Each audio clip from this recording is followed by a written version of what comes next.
Machilipatnam NH65 పక్కన కేవలం 13,000కే గజం. Sunny sands gated Vilas KBP developers. Mass అనే పదానికి బొట్టు కోసి పేరెట్టిందే ఆయన చూసే.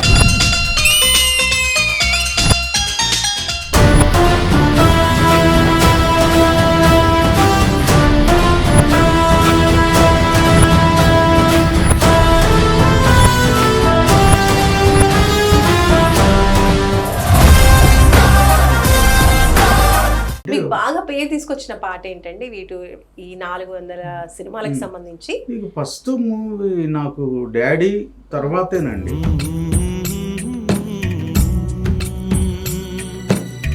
మీకు నచ్చిన చిరంజీవి గారి సినిమాలోని పాట ఏదైనా మీరు రాసిందైనా సరే. మందారం బుగ్గల్లోకి మచ్చట్టొచ్చిందే, సీక్రెట్ చెవులు చెప్పమ్మా. మీరు డైరెక్షన్ అండ్ ప్రొడ్యూసింగ్ చేసినటువంటి మట్టిలో మాణిక్యాలు సినిమాలకి అవార్డు కూడా వచ్చింది. మా బాబు చనిపోయిన బాబు నేను కూర్చొని ఒక సబ్జెక్ట్ చేసుకున్నాను. హాయ్ హలో నమస్తే, వెల్కమ్ టు సుమన్ టీవీ. నేను మానస. ఈరోజు మనతో పాటు ఉన్నారు లిరిసిస్ట్ డాడీ శ్రీనివాస్ గారు. తను ఎంతగానో అభిమానించేటువంటి చిరంజీవి గారి సినిమాతోనే లిరిసిస్ట్ గా సినీ ఇండస్ట్రీకి పరిచయం అయ్యారు. ఇప్పటి వరకు దాదాపు 400 వరకు సినిమాలకి 800 పైచులకు పాటల్ని రాయడం జరిగింది డాడీ శ్రీనివాస్ గారు. మరి వారితో మాట్లాడదాం. ఫస్ట్ సినిమానే చిరంజీవి గారికి వర్క్ చేయడం ఎలా ఉంది, అసలు అవకాశం ఎలా వచ్చింది అనే విషయాల్ని మాట్లాడి తెలుసుకుందాం. డాడీ శ్రీనివాస్ గారు నమస్తే అండి. నమస్కారం. So very very happy, Chiranjeevi గారి అభిమానిని ఈ రోజు మేము కలుసుకుంటున్నాము. సో ఫస్ట్ ఆఫ్ ఆల్ మీరు ఇండస్ట్రీకి రావడం డాడీ సినిమాతోనేనా అండి లిరిసిస్ట్ గా? అదే మీ ఫస్ట్ మూవీ. సో అలా పేరు కూడా డాడీ శ్రీనివాస్ గా మారిపోయింది. ఓకే, సో ఆ సినిమాకి అంటే చిరంజీవి గారి మూవీకి ఫస్ట్ లిరిసిస్ట్ గా అవకాశం రావడం ఎలా వచ్చింది, అసలు ఇండస్ట్రీకి ఎలా పరిచయం అయ్యారు? లిరిసిస్ట్ గా చాలా ట్రై చేసాము ఇండస్ట్రీలో. చిన్న చితక కంపెనీలకు వెళ్ళటం, అట్లా ఒక ఫ్రెండ్ ద్వారా 7 Acres-లో డాడీ మూవీ షూట్ జరుగుతుంది అని మేము కూడా వెళ్ళాను. నాది వర్కౌట్ అవ్వలేదు, మీరు కూడా వెళ్ళమని చెప్పారు. అట్లాగే నేను రాసుకున్న కొన్ని సాంగ్స్ తీసుకుని 7 Acres అన్నపూర్ణ 7 Acres వెళ్ళటం జరిగింది. అక్కడ బౌన్సర్స్ వాళ్ళందరూ ఉన్నారు. చిరంజీవి గారు, నాగబాబు గారు, అల్లు అరవింద్ గారు, అంటే చాలామంది ఉన్నారు, నాగరాజు గారు, మోహన్ గారు. వాళ్ళందరినీ దాటుకుని అక్కడ వెళ్ళాలంటే చాలా కష్టం అనిపించింది. అయినా కానీ డేర్ చేసి వెళ్ళాను. అక్కడ బౌన్సర్ నన్ను వెళ్ళనీయకుండా అడ్డుకుని ఇట్లా పెట్టి హ్యాండ్తో ఇట్లా ఇది చేశారు. నేను కింద ఆపేసి కింద పడ్డాను నేను. అప్పుడు కింద పడంగా పెద్ద సౌండ్ వచ్చిందనమాట. నా ఫైలు అవన్నీ కింద పడిపోయింది. అప్పుడు అరవింద్ గారు, చిరంజీవి గారు ఇలా చూశారు బ్యాక్. చూస్తే అరే పాపం మనిషి పడ్డాడు, లేపండి అని వాళ్ళు అన్నట్టు. ఆ పడటంలోనే నాకు అదృష్టం కలిసి వచ్చింది అనుకుంటా ఇప్పుడు.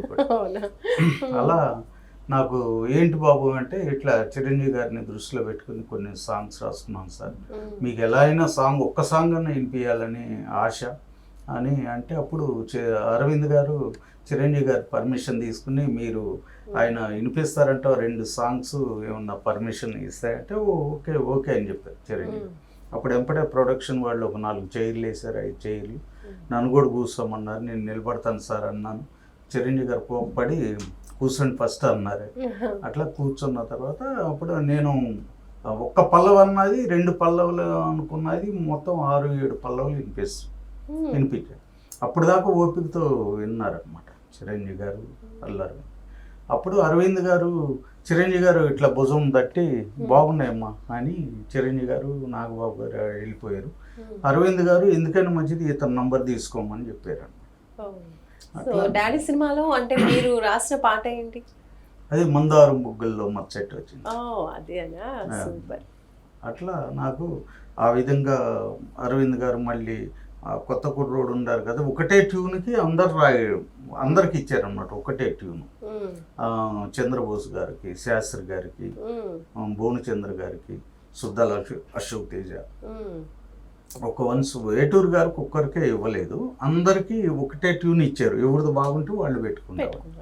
అట్లా అందరితో పోటీ పడి నేను దాన్ని ఒక ఛాలెంజ్ లాగా తీసుకుని ఎలా అయినా ఈ ఒక్క పాట నేను రాయాలి అని కసితో రాసిన. దేవుని దయ వల్ల నాకు అవకాశం దొరికింది. ఆ పాట సినిమాలో వినిపించింది. సూపర్. సో మీరు ఇండస్ట్రీకి రావడం అంటే ఎవరి ఇన్స్పిరేషన్తో వచ్చారు, సినిమాల్లోకి ఎలా వచ్చారు, సినిమాలకు బిఫోర్ ఏం చేస్తూ ఉండేవాళ్ళు? అంటే బిఫోర్ అంటే ఇక ఎయిర్ ఫ్రెషనర్, రూమ్ స్ప్రేస్ ఉంటాయి కదా, సేల్స్ మ్యాన్గా అట్లా చేయటం జరిగింది. ఎవరైనా కానీ కోరుకునేది ఏంటంటే చిరంజీవి గారిది ఏదన్నా వర్క్, చిరంజీవి గారి దగ్గర ఒక వర్క్, లేదా చిరంజీవి గారు కార్ డ్రైవర్గా, లేదా చిరంజీవి గారు ఒక అసిస్టెంట్ గాను, చిరంజీవి గారు టచ్ అప్ బాయ్ గాను, అట్లా అంటే పెద్దగా ఆశపడరు. చిరంజీవి గారి దగ్గరికి వెళ్ళటమే చాలా మనకి అది గాడ్ గిఫ్ట్ అనుకోవాలి. ఆయనకి ఏదన్నా ఒక చిన్న వర్క్ చేసినా గ్రేట్గా ఫీల్ అవుతాం. అటువంటిది నాకు ఆ మూవీలో పెద్ద అరవింద్ గారు లాంటి ఒక గీతా ఆర్ట్స్ స్టార్ ప్రొడ్యూసరు, ఒక అగ్ర హీరో చిరంజీవి గారికి ఆ పాట రాయటం అనేది నా పూర్వజన్మ సుఖం. అట్లాగే నేను రాసిన లిరిక్స్ నా ఫస్ట్ టైం పాట రాయటం ఎలాగో తెలీదు, ఎతిప్రాసులు అన్నీ చూసుకుని అవి ఎలా రాసుకున్నాను అనేది నాకు ఇప్పటికి కూడా అట్లా. చిరంజీవి గారు పాట రాసిన తర్వాత చిరంజీవి గారికి అగ్ర హీరో చిరంజీవి గారికి పాట రాశారు ఇక అందరికీ అని నాకు వెంపటే ఆఫర్స్ వచ్చేసింది. అట్లాగే ప్రతి పాట కూడా హిట్ అయింది. అలా పెద్ద పెద్ద వాళ్ళకి బాలయ్య బాబు గారికి సీమసింహంలో పూరి హుషారు గుందిరు హైటేమో ఆరు, అలా మళ్ళీ చెన్నకేశ్వరెడ్డిలో నీ కొప్పులు నా మల్లె తోట, అట్లా అట్లా మాస్ సాంగ్స్ ఆయుధంలో కూడా అట్లా. సీన్ గారు చిరంజీవి ఫ్యాన్ అని మన చిరంజీవి గారి అభిమానులు తీశారనమాట. అది కూడా హిట్ సినిమా. దానిలో కూడా 2 పాటలు నాకు రాయించారు. అట్లా చాలా సినిమాలకి నేను పాటలు రాయటం. అంటే ఒక 3 తక్కువ 400 సినిమాలకి రాశారు, చాలా సినిమాలు. సో 400 సినిమాలు అంటే అసలు మామూలు విషయం కాదు. చిరంజీవి గారికి రాశారు, బాలకృష్ణ గారు, ఇంకా ఎవరెవరు హీరోస్, రాజశేఖర్ గారికి, విజయశాంతి గారికి, జేడి చక్రవర్తి, అట్లా అందరికి. శర్వానంద్ ఫస్ట్ మూవీ ఆయన 5వ తారీఖు అని, ఆ ఫస్ట్ మూవీ కూడా నేనే రాశాను 5వ తారీఖు అని. ఓకే. విజయశాంతి గారి సినిమా ఇందిరమ్మ. ఓకే. తర్వాత గోల్మాల్ అని జేడి చక్రవర్తిది. అట్లా ఉదయ్ కిరణ్ కూడా జోడీ నంబర్ 1 అని ఉదయ్ కిరణ్ దాంట్లో అందరికి. అప్పుడు అంటే బాగా పేరు తీసుకొచ్చిన పాట ఏంటండి ఈ 400 సినిమాలకు సంబంధించి? ఫస్ట్ మూవీ నాకు డాడీ తర్వాతేనండి. డాడీ సీమసింహంలో కూడా బాలయ్య బాబు గారు అప్రిషియేట్ చేసి నాకు ఫస్ట్ కాల్ లారెన్స్ మాస్టర్ గారికి ఫోన్ చేసి నాకు సెకండ్ కాల్ చేసేవని చెప్పారు ఆయనే, బాలయ్య బాబు గారు.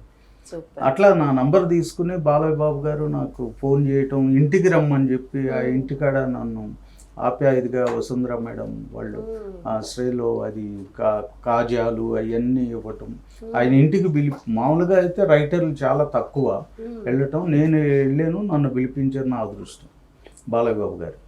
అట్లా వెంపటే చెన్నకేశ్వరరెడ్డికి కూడా ఆయన చేత సాంగ్ రాయించండి అని బాలయ్య బాబు గారికి. సూపర్ అండి. సో మీరు చెప్పినట్టుగా వీళ్ళకి రాసిన పాటలన్నీ కూడా ఎప్పటికీ గుర్తుండిపోయేటువంటి పాటలు, మీరు చెప్పినటువంటి ఈ పాటలన్నీ కూడా. సో ఫస్ట్ టైం మీరు చిరంజీవి గారిని కలిసినప్పుడు మీకు ఎలా అనిపించింది అసలు ఆయనతో మాట్లాడడం కావచ్చు? నాకు ఇప్పటికి కూడా నమ్మబుద్ధి కాదు. అంటే నేను మెడ్రాస్ వెళ్ళి నాకు సాంగు ఇది ఓకే అయిపోయిందని కూడా చెప్పలేదు, మీరు మెడ్రాస్ రండి అని తీసుకెళ్ళారు నన్ను. అప్పటికి కూడా నాకు ఎక్కడో డౌట్ అయిందా కాలేదా, ఓకే అయిందా కాలేదా అని. అట్లా నాకు ఓకే అయిందని కూడా కన్ఫర్మేషన్ లేదు. అయితే నన్ను ఫస్ట్ అక్కడ మెడ్రాస్ తీసుకెళ్ళారు, ఏవిఎం స్టూడియో, ఏవిఎం థియేటర్ ఉంది, ఎస్ఏ రాజ్ కుమార్ గారు మ్యూజిక్, సురేష్ కృష్ణ గారు డైరెక్టర్ ఉన్నారు. అంత పెద్ద వాళ్ళ దగ్గర నన్ను కూర్చోబెట్టి ఎస్ఏ రాజ్ కుమార్ గారి దగ్గర ఇప్పుడు వినిపి అని అప్పుడు నా చేత అప్పుడు వినిపించారు. ఎస్ఏ రాజ్ కుమార్ గారు పర్ఫెక్ట్ ఉంది లిరిక్స్, ఎక్కడ లెంగ్త్లు కానీ అన్నీ కరెక్ట్గా సరిపోయినాయి అని చెప్పి ఆయన ఓకే చేసిన తర్వాత అప్పుడు ఓకే అని చెప్పారు. సూపర్ అండి. రైట్. సో సినిమా పరంగా ఫస్ట్ చిరంజీవి గారిని కలిశారు. అండ్ మీరు అంటే యాజ్ ఎ చిరంజీవి అభిమానిగా అని చెప్పి మీరు చెప్తున్నారు, ఏ సినిమాతో ఆయన చేసినటువంటి ఏ సినిమా నుంచి మీకు అభిమానం అనేది స్టార్ట్ అయింది అసలు? ఫస్ట్ నుండే కూడా గూండా, రాక్షసుడు, చాలా సినిమాలు ఉండేవి అనమాట. ఆ సినిమాలన్నీ చూస్తూ ఆయన పాటలు పాడుతూ ఉండేవాళ్ళం. స్కూల్ డేస్లో కూడా కొమ్మెక్కి కూసింది కోయిలమ్మ, ఆ పాటలు పాడితే స్కూల్లో కూడా మా ఫ్రెండ్స్ సర్కిల్ అందరూ చాలా బాగా పాడుతున్నావు అంటే, నేను వాయిస్ కొంచెం బాగా బేస్లో పాడతా, అంటే చిరంజీవి గారు పాట అంటే ఇక బేస్లోనే ఉంటుంది కదా, ఎక్కడ లో ఉండదు. ఉండదు. అయితే అట్లా పాడితే నాకు అక్కడ స్కూల్ డేస్ నుండే నాకు పాడటం అలవాటు. ఓకే. అట్లా ఒక పాట వింటూ వేరే పాట కూడా ఈ పాట ఎలా ఉంది, ఆ పాట ఇంకా నా స్టైల్ ఎలా రాసుకోవాలని కూడా నేను అప్పటి నుంచి డమ్మీ లిరిక్స్తో నేను ప్యారడీగా రాసుకునేవాడు. ఓకే. సో పాటలు ఎలాగో పాడతాను అంటున్నారు కాబట్టి మీకు నచ్చిన చిరంజీవి గారి సినిమాలోని పాట ఏదైనా మీరు రాసిందైనా సరే, ఎనీ సాంగ్. నేను రాసిన పాటే పడుతుంది. పాడండి. మందారం బుగ్గల్లోకి మచ్చట్టొచ్చిందే, సీక్రెట్ చెవులో చెప్పమ్మా, మాదాపూర్ గుట్టల్లోకి వాకింగ్ వస్తుంటే గోరింకా గిచ్చేసిందమ్మా, నీ టెక్కేమో హైటెక్ అంతుంది బిల్లెమ్మ, నీ పట్టేమో నా పైట పాకిందెట్టమ్మా, నీ ఎవ్వరం ఎందాక వచ్చారో తరరం తారరం. అంటే చరణాలు కూడా నాకు బాగా అరవింద్ గారు కూడా నన్ను అప్రిషియేట్ చేసి, చిరంజీవి గారు అయితే ఈ కొత్త కుర్రోడు ఎవరు రాశారు, అప్పుడు శ్రీనివాస్ అంటే శ్రీనివాస్ అనేవాళ్ళు కానీ డాడీ శ్రీనివాస్ అనేవాళ్ళు కాదు కదా, అదే ఫస్ట్ నాకు డాడీలో రాయటం. ఈ కొత్త కుర్రోడు శ్రీనివాస్ అని కొద్దిగా జిమ్మికిల్తో రాశాడు, కొంచెం వార్డింగ్స్ యూత్ఫుల్గా ఉన్నాయి అని ప్రెస్ మీట్లో చిరంజీవి గారు చెప్పటం, ఆ ప్రెస్ వాళ్ళందరూ, నేను అక్కడే ఉన్నాను, వాళ్ళందరూ అప్పుడు నాకు కూడా చిన్న చిన్న ఇంటర్వ్యూలు తీసుకున్నారు బయట. అట్లా చిరంజీవి గారు ప్రెస్ మీట్లో, అంత పెద్ద ప్రెస్ మీట్లో నా పేరు చెప్పటం అనేది నాకు, ఎల్లారెడ్డి తోటకాడ నారింజుందమ్మో, రంగు తీపి పులుపు చూస్తే నీరేంజుందమ్మో, అట్లా అంటే నారింజుందమ్మో నీరేంజుందమ్మో, అట్లా ఆ పదాలు అరవింద్ గారికి బాగా నచ్చినాయి అనమాట. చిరంజీవి గారు అయితే చాలా ఎంజాయ్ చేసాము. ఆస్ట్రియాలో ఈ షూట్ చేశారు. India's #1 choreographer Saroj Khan madam, ఆమె చనిపోయారు రీజన్. ఆ మేడము కూడా అడిగారంట, చాలా చాలా రొమాంటిక్గా, చాలా మెలోడీస్గా, చాలా బాగుంది సాంగ్ అని మేడం. చిరంజీవి గారు బాగా ఎంజాయ్ చేశాను ఆ పాట దగ్గర. ఆస్ట్రియాలోనూ షూట్ చేశారు అది. అయితే మాదాపూర్ గుట్టలు కూడా అక్కడ చూపించారనమాట ఆస్ట్రియా. అప్పట్లో మాదాపూర్ గుట్టలు అనమాట ఆ సినిమా టైంలో. అట్లా చిరంజీవి గారు, అరవింద్ గారు అట్లా నన్ను కొత్త కుర్రోడని చాలా బాగా రాశాడు. అంటే నాకు చంద్రబోస్ కానీ వీళ్ళంతా ఫోన్ చేసి కూడా బాగా రాసేవన్న సాంగ్ అని వేటూరు గారు మెచ్చుకున్నారు. శాస్త్రి గారు కూడా రాశారు కదా దానిలో, డాడీలు అందరు రాశారు. చంద్రబోస్ గారు, శాస్త్రి గారు అంటే వాళ్ళ పెద్ద కొండలు లాంటి వాళ్ళు, ఆ కొండల్లో ఒక చిన్న బండ లాంటి వాడు నేను. అయితే వాళ్ళ మధ్య నేను ఫస్ట్ లిరిసిస్ట్గా ఎంటర్ అవ్వటం అంటే నా అంత అదృష్టవంతులు ఎవరు లేరు అనుకుంటున్నాను. ఫస్ట్ సినిమాకే అలాంటి బెస్ట్ ఆప్షన్, బెస్ట్ అవకాశం రావడం అనేది చాలా చాలా గ్రేట్ థింగ్ నిజంగా. సో ఫ్యామిలీ సపోర్ట్ ఏ విధంగా ఉంటుంది మీరు సినిమాల్లోకి వెళ్ళినప్పుడు? అంటే చాలా మందికి కూడా ఇప్పుడు సినిమా ఎంట్రీ అనేది మీకు ఈజీ అయిపోయింది, కొంతమందికి అది కూడా కష్టం అవుతుంది. ఫ్యామిలీ సపోర్ట్, స్ట్రగ్లింగ్ చాలా ఉంటుంది. స్ట్రగ్లింగ్ చాలా పడ్డానండి. అంటే పని చేయిందే మనకి ఇంట్లో ఫీడింగ్ ఉండదు కదా, అట్లాగే మన కోరికని చంపుకోలేము. ఇండస్ట్రీ ఏదో ఒక సింగర్ గాను, లేకపోతే ఒక మ్యూజిక్ డైరెక్టర్, లేకపోతే ఒక లిరిసిస్ట్గా, లేకపోతే ఒక కథా రచయితగా ఏదో ఒకటి మనం దేవుడిచ్చిన జ్ఞానంతో ఏదో ఒకటి మనం ఇది చేయాలనుకుంటాం. ఆ కోరిక అనేది ఉంటుంది, కానీ ఎట్ ఎ టైం ఆ ఫ్యామిలీని కూడా మనం రన్ చేసుకోవాలి. ఎవరు ఎక్కువ సపోర్ట్ చేస్తూ ఉండేవాళ్ళు? అట్లా మా మిస్సెస్ ఎప్పుడు పాపం నాకు ఇది ఎప్పుడో రీసెంట్గా చనిపోయారు, 1 year అవుతుంది. నిన్నటికి 1 year అయిపోయింది మా మిస్సెస్ చనిపోయి. అయితే ఆవిడ నాకు మంచి సపోర్టుగా ఉండేది. ఇంట్లో కూడా చిన్న చిన్న ఇబ్బందులు అడ్జస్ట్మెంట్ చేసుకుంటూ ఎక్కడ నన్ను క్రిటిసైజ్ చేసి అట్లా ఎప్పుడు చేయలేదు అనమాట. అట్లా ఇంట్లో సపోర్ట్ లేదే మనం ఏది చేయలేము కదా. సో మళ్ళీ మీరు సినిమా చిరంజీవి గారి అభిమానులు అని అంటే సేవా కార్యక్రమాలు కూడా ఎక్కువగా ఉంటూ ఉంటాయి కాబట్టి వాటిలో మీరు ఎప్పుడైనా పార్టిసిపేట్ చేశారు? 100% అండి. ఇప్పుడు మొక్కలు నాటే కార్యక్రమం ఉంటుంది. చిరంజీవి గారు నా సబ్జెక్టు కూడా చిరు సైన్యం అని ఇప్పుడు రిలీజ్కి ఉంది. చిరు సైన్యం అంటే చిరంజీవి గారు ఏం చెప్తున్నారంటే, మనం ఆయన అడుగుజాడల్లో నడవాలి, మనం దుబారా ఖర్చు ఎక్కడ చేయొద్దని చెప్తారు చిరంజీవి గారు. ఎప్పుడు చెప్పినా నా గురించి మీరు ఎక్కువ ఖర్చు పెట్టద్దు, అదేదో మీ ఇంటి పక్కన లేకపోతే మీ కళ్ళెదురుగా ఎవరన్నా ఫీజులు కట్టలేని వాళ్ళు అవసరం ఉన్న వాళ్ళకి. లేకపోతే అనాథ పిల్లలు ఎవరో ఉంటారు, ఈ ఖర్చు అంతా వాళ్ళకి పెట్టండి అని ఎప్పటి నుండో చెప్తారు ఆయన. అట్లా నా కాన్సెప్ట్ కూడా అదే తీసుకున్నాం, చిరు సైన్యం. అంటే చిరంజీవి గారు అడుగు జాడల్లో నడవాలి మనం, అట్లా చేస్తే మనం చిరంజీవి గారు ఇమేజ్ పెరుగుతుంది, చిరంజీవి గారు ఫ్యాన్స్కి సంఘంలో గౌరవం కూడా పెరుగుతుంది అని ఆ కాన్సెప్ట్ నేను చరణ్ గారితో, మా సోమనాయుడు గారు ఉన్నారు, సోమనాయుడు గారికి వినిపించాను ఫస్ట్. చాలా బాగుంది కంటెంట్, చాలా బాగుంది అన్నారు. నాకు బ్లడ్ బ్యాంక్లో కూడా 1 డే షూట్ చేసుకుంటానికి పర్మిషన్ ఇచ్చారన్నమాట. అట్లా చిరంజీవి గారు, రామ్ చరణ్ గారు పోస్టర్ రిలీజ్ చేశారు, నాకు సాయి ధర్మ తేజ్ గారు టీజర్ రిలీజ్ చేశారు, నాగబాబు గారు బిగ్ సిడీ రిలీజ్ చేశారు. అట్లా నాకు మెగా ఫ్యామిలీ నుండి ప్రతి దానిలో సపోర్టు. మా బాబు చనిపోయినప్పుడు కూడా చిరంజీవి గారు అక్కడ పిలిపించి, ఏమిటి శ్రీనివాస్ మాకు ఎందుకు చెప్పలేదు, ఇంత ప్రాబ్లంలో ఉండి బాబుకి కిడ్నీస్ ఫెయిల్ అయ్యి అని అన్నారు, అపోలో హాస్పిటల్లో ట్రీట్మెంట్ జరుగుతుంది అని చెప్పేసి ఎంపటే ఫోన్ చేసి నన్ను రమ్మని చెప్పి 3 lakhs rupees PM relief fund నుండి ఎంపటే 3 daysలో లెటరు వచ్చేసింది. అవి వెంపటే ఆ లెటరు అక్కడ ట్రాన్స్ఫర్ చేయించారు, చేయించి ట్రీట్మెంట్ చేయించారు. చరణ్ గారు, ఉపాసన మేడం అయితే మాకు 50% డిస్కౌంట్ అనమాట. ₹1,00,000 బిల్ అయితే 50,000 ఓన్లీ. ఒక్కోసారి అది కూడా వద్దని చెప్పారు. అట్లా నాకు ప్రతి విషయంలో మెగా ఫ్యామిలీ నుండి నాకు మంచి సపోర్టు. నాకే కాదు, చాలామంది టెక్నీషియన్ నేను చూస్తున్నాను. చిరంజీవి గారి దృష్టికి వెళ్తే మాత్రం 100% పిలిపించి స్వామినాయుడు గారి ద్వారా చాలా ఆయనకు ఎవరు ఊహించిన విధంగా ఆయన చాలా హెల్ప్ చేస్తారు. రామ్ చరణ్ గారు అయితే ఇక అల్టిమేట్, ఇక ఆయన మెంటాలిటీ ఇప్పుడు వరకు నేను కలిసారా రామ్ చరణ్ కలిసి, ఎలా ఉంటుంది ఆయన మెంటాలిటీ, ఎలా ఉంటుంది? చాలా మేడం, ఆయన పర్సనల్గా చేసే సేవా కార్యక్రమాలు నిజంగా మనిషిగా పుట్టిన తర్వాత ఆయన చూసి నేర్చుకోవాలి. అంటే అంత చిన్న ఏజ్లో ఈ సేవా కార్యక్రమాలు ఇవన్నీ ఉండవు, వేరే వేరే ఆలోచనలు ఉంటాయి. కానీ ఆ ఏజ్లో చిరంజీవి గారు మించిపోయి, చిరంజీవి గారే బ్లడ్ బ్యాంక్ అవన్నీ పెట్టి చాలా సేవా కార్యక్రమాలు చేస్తారు. ఆయనకంటే ఇంకా రెండు మెట్లు, ఇంకా 10 మెట్లు ఎక్కువే.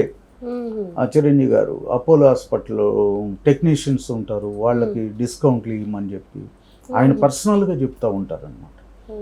అట్లా ఎవరైనా వెళితే కాదనకుండా వాళ్ళకి చెకప్లు చేయించి టెస్ట్లకి వాళ్ళకి బిల్లు కొంచెం 50% డిస్కౌంట్ ఇస్తాం. అట్లా చాలా చేస్తున్నారు రామ్ చరణ్ గారు. మీరు ఇప్పుడు సినిమాల్లో చక్కగా లిరిసిస్ట్గా కంటిన్యూ అవుతున్నారు, మంచి స్టార్టప్తో మీరు హ్యాపీగా లిరిసిస్ట్గా సాగిపోతున్నటువంటి టైంలో మళ్ళీ మీరు డైరెక్షన్ అండ్ ప్రొడ్యూసింగ్ చేసినటువంటి మట్టిలో మాణిక్యాలు సినిమాలకి అవార్డు కూడా వచ్చింది. 6 అవార్డ్స్ వచ్చాయి. ఓకే, సో ఆ సినిమా గురించి తెలియజేయండి. అసలు ఆ సినిమా చేయాలి అన్న ఆలోచన ఎలా? మధ్యలో లిరిసిస్ట్గా కొంచెం బాగా రన్ అవుతున్నాం, బాగా చాలా మధ్యలో కొంచెం డిస్టర్బ్ అయ్యాం. బాబు చనిపోవటం వల్ల ఆ మధ్యలో సాంగ్స్ రాయలేకపోయాను. తర్వాత ఎలా చేయాలి ఏంటి అనేది అప్పుడు మా బాబు చనిపోయిన బాబు నేను కూర్చొని ఒక సబ్జెక్ట్ చేసుకున్నాం, అనాథ పిల్లల గురించి. ఆ సబ్జెక్ట్ నాకు చాలా బాగా నచ్చింది. ఆ సబ్జెక్ట్ని డెవలప్ చేసి ఇక మా పిల్లోడు నేను ఈ కూర్చుని దాని మీద సాంగ్స్, మా పిల్లోడు కూడా లిరిసిస్టే, బాగా రాస్తాడు, సాంగ్స్ రాసుకుని ఆ సినిమా ఎట్లయినా కానీ జనాల్లో తీసుకెళ్ళాలి, ఇంటర్నేషనల్ ఫిల్మ్ ఫెస్టివల్కి అది అవార్డుకి పెట్టాలి అని దృక్పథంతో మేము ఆ సినిమాను పూర్తి చేసేసి పెట్టాము. ఇంటర్నేషనల్ ఫిల్మ్ ఫెస్టివల్లో సెలెక్ట్ అయ్యింది. అంటే 119 దేశ విదేశాల చిత్రాల్లో ఈ మూవీ సెలెక్ట్ అయింది. తర్వాత ఏపీ నుండి బెస్ట్ ఫిల్మ్ నంది అవార్డు ప్రకటించారు. బాలయ్య బాబు గారు వీళ్ళంతా చైర్మన్గా ఉన్నారు అప్పుడు, టీడీపీ హయాంలోనే. అది ఇప్పుడు ఇంటర్నేషనల్ దానిలో వచ్చింది. డాక్టర్ బిఆర్ అంబేద్కర్ జాతీయ అవార్డు, అట్లా 6 అవార్డ్స్ వచ్చింది. అండ్ అలాగే ఇంకో సినిమా చిరంజీవి సైన్యం చేస్తున్నారు ఇప్పుడు రిలీజ్ కి. చిరంజీవి గారి ఫ్యాన్స్ అన్నమాట. ఇలా ఉండాలి అంటే కొంచెం మాస్ ఉంటుంది, వాళ్ళు సేవా కార్యక్రమాలు అట్లా, అంటే ఎంటర్టైన్మెంట్గా ఉంటుంది, ప్లస్ దానిలో ఒక చిన్న మెసేజ్ అనమాట. సో ఇది స్టార్ట్ చేయడానికి రీజన్ ఏంటి? ఎప్పుడు రిలీజ్ కాబోతోంది సినిమా? ఈ చిరంజీవి గారు ఇప్పుడు వచ్చే చిరంజీవి గారి Birthday. బర్త్డేకి అనుకుంటున్నాం. ఆగస్ట్ 22 చిరంజీవి గారి బర్త్డే. ఓకే, అందులో చిరంజీవి గారు నటించారా లేదా ఫ్యాన్సే ఉంటారా? లేదు, చిరంజీవి గారు నటిస్తాం అంటే ఇంపాసిబుల్. రోల్ అయినా ఏదైనా బ్యాక్గ్రౌండ్ నేను చిరంజీవి గారి వీడియోలు వాడుకున్నాం. అట్లా మేము పర్మిషన్ తెచ్చుకుని, అంటే ప్రతి పోస్టర్ వేసుకోవాలన్నా కానీ పర్మిషన్ కావాలి ప్రతి దానికి ఇప్పుడు సెన్సార్కి. అట్లా నాకు పర్మిషన్ ఇచ్చారు. అట్లా వీడియోలకు కానీ చిరంజీవి గారు చెప్పిన మెసేజ్ ఉంటుంది కదా, ఆ మెసేజ్లు బ్యాక్గ్రౌండ్ వీడియోలు అవన్నీ చేసుకున్నాం, మేము షూట్ చేసుకున్నాం. అది మంచి సబ్జెక్ట్ కూడా చాలా బాగా వచ్చింది. ఫ్యాన్స్ వాళ్ళందరూ ప్రోత్సాహంతో, స్వామినాయుడు గారు ప్రోత్సాహంతో సినిమా ఆగస్ట్ 22 రిలీజ్ చేయాలని ప్లాన్ చేస్తున్నాం. ఓకే, ఇంకా ఈ సినిమా అంతా టోటల్ గా మీదేనా? డైరెక్షన్, ప్రొడక్షన్ అంతా మేమే చేసుకున్నాం. ఓకే, సూపర్ అండి. ఒక లిరిసిస్ట్ నుంచి డైరెక్టర్ కమ్ ప్రొడ్యూసర్ గా, అంటే ప్రొడ్యూసర్ అంటే చాలా ఖర్చుతో కూడుకునే విషయం అంటే మట్టిలో మాణిక్యాలు కాన్ఫిడెంట్ ఏంటంటే డెఫినెట్గా అవార్డ్స్ వస్తాయి అని నాకు నమ్మకం ఉండేది. కంటెంట్ ఎందుకు నచ్చదు, అందరికి నచ్చుతుంది అని చెప్పి అది చేసాము. అది చాలామంది అప్రిషియేట్ చేశారు. పెద్ద ప్రిన్సిపల్స్, ప్రొఫెసర్స్ అందరూ, ఐనాక్స్లు, గోకుల్, వెంకటరమణ, విజేత ఇక్కడ సిటీల్లో రిలీజ్ అయినప్పుడు అందరి దగ్గర చాలా పాజిటివ్ టాక్ వచ్చింది. అందరు అప్రిషియేట్ చేశారు. అల్లు అరవింద్ గారు చాలా బాగుంది సినిమా అందరూ అని. అట్లా దాన్ని ఇప్పుడు సీక్వెల్ చేస్తున్నాం. మట్టిలో మాణిక్యాలు సీక్వెల్ కూడా చేయబోతున్నాం. అంటే ఫ్యూచర్ లో ఇంకా ఎలాంటి సినిమాలు చేయబోతున్నారు మీరు? అంటే యాజ్ ఎ డైరెక్టర్ గా కంటిన్యూ అవుతారా, లిరిసిస్ట్ గానా, లేదంటే మూడు కూడా వచ్చిన అవకాశం ఏది? నేను ఫస్ట్ లిరిసిస్ట్ గా, నాకు ఫుడ్ పెట్టింది లిరిసిస్ట్ గా కాబట్టి ఆ లిరిసిస్ట్ అనే దాన్ని నేను పూర్తిగా వదిలేసుకోను. వచ్చిన సినిమాలు రాస్తూనే ఉండాం ఇప్పుడు. అట్లాగే అట్ ఏ టైం నేను డైరెక్టర్గా కూడా ఒక మంచి మెసేజ్ చిరంజీవి గారి ఆదర్శంతో, చిరంజీవి గారు సేవా కార్యక్రమాలు దృష్టిలో పెట్టుకుని ఆ సబ్జెక్ట్ అలా రాసుకుని అట్లా మంచి సినిమాలు చేయాలని. సూపర్ అండి. సో ఇప్పుడు ఫ్యూచర్లో ఇంకా ఏమేమి చేస్తున్నారు? చిరంజీవి గారి బర్త్డే సందర్భంగా అయితే ఆగస్ట్ 22 రిలీజ్ చేయాలని. ఆగస్ట్ 22. Okay, right. సో దీని తర్వాత ఇంకా ఏమేమి చేస్తున్నారు? లిరిసిస్ట్ గా ఏమేమి సినిమాలకి రాస్తున్నారు? లిరిసిస్ట్ గా వచ్చిన సినిమాలు రాస్తూనే ఉండము. ఇప్పుడు పెద్ద సినిమాలకు కూడా మళ్ళీ నాకు కొన్ని ఆఫర్స్ వచ్చినాయి. పెద్ద సినిమాలకు కూడా మళ్ళీ చెప్తారా? అంటే కన్ఫర్మ్ అయిన తర్వాత చెప్పాలి. అట్లా కాబట్టి అవన్నీ కూడా లైన్ లో ఉన్నాయన్నమాట, లైన్అప్ లో. శ్రీనివాస్ గారు, థ్యాంక్ యూ సో మచ్ అండి. మీరు ఇలాగే ఇప్పుడు ప్రెసెంట్ 864 సాంగ్స్ రాశారు. ఇంకా ఫ్యూచర్లో ఇంకా మంచి మంచి పాటలు రాయాలి, ఇంకా మంచి మంచి సినిమాలు మీ నుంచి రావాలి అని మనస్ఫూర్తిగా కోరుకుంటున్నామండి. అండ్ ఇప్పుడు రిలీజ్ కాబోయే చిరు సైన్యం మూవీకి కూడా first of all the best. ఆ సినిమా మంచి సక్సెస్ అవ్వాలని మనస్ఫూర్తిగా కోరుకుంటున్నామండి. Thank you so much. Suman channel ద్వారా మళ్ళీ డాడీ శ్రీనివాస్గా మళ్ళీ ప్రేక్షకులు పరిచయం చేస్తూ, చిరంజీవి గారు బర్త్డే సందర్భంగా మీరు ఈ ఇంటర్వ్యూ మంచి చక్కటి ఇంటర్వ్యూ నాకు ప్రోత్సహించి నన్ను ఇండస్ట్రీలో ఒక డాడీ శ్రీనివాస్గా నాకు శుభలేఖ సుధాకర్, ఆవుది ప్రసాద్, సిరివెన్నెల సీతారామ శాస్త్రి గారు అట్లా సినిమా పేర్లతో డాడీ శ్రీనివాస్ అనేది నాకు ఒక చిన్న పేజీ దొరికింది ఇండస్ట్రీలో, కళామ తల్లి ముద్దు బిడ్డగా. అట్లాగే చిరంజీవి గారికి advanced many more happy returns of the day అన్నయ్య. మీరు చల్లగా ఉండాలి, మీ కుటుంబం అందరూ చల్లగా ఉండాలి. మీ సేవా మార్గంలో మిమ్మల్ని స్ఫూర్తిగా తీసుకుని మేము పయనిస్తాము 100% అభిమానిగా.